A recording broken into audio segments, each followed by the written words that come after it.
চলেছে এবার কামারপুকুর।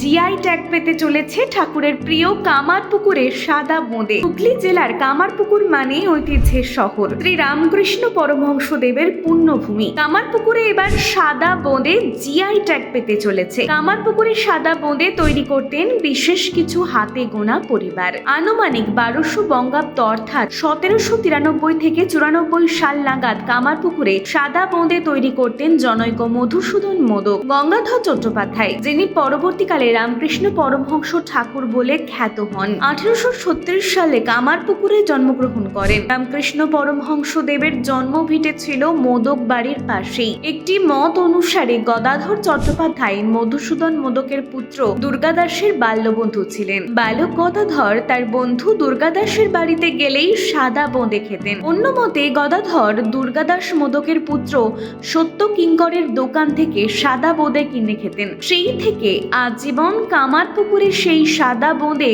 খেতে খুব ভালোবাসতেন রামকৃষ্ণ পরমহংসদেব। রামকৃষ্ণ কথামৃতে কামারপুকুরের সাদা বোঁদের উল্লেখ রয়েছে।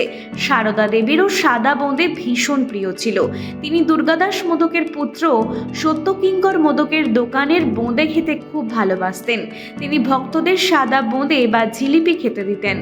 সেই থেকে কামারপুকুরের সাদা বোঁদের সাথে মোদক পরিবারের নাম জড়িয়ে আছে। 1947 সালে রামকৃষ্ণ মঠ এবং মিশন কর্তৃপক্ষ কামারপুকুরে রামকৃষ্ণ পরমহংসের জন্মভিটে অধিগ্রহণ করে নেন। ক্রমে কামারপুকুর ঠাকুরের ভক্তদের জন্য একটি তীর্থস্থানে পরিণত হয় এবং ভক্তদের মাধ্যমে ঠাকুরের স্নেহধন্য কামারপুকুরের সাদা বোঁদের জনপ্রিয়তা দেশে বিদেশে ছড়িয়ে পড়ে। ভিডিওটি ভালো লাগলে লাইক, কমেন্ট, শেয়ার করে আপডেট বাংলা পেজটি ফলো করুন এখনই নতুন নতুন আপডেট পেতে।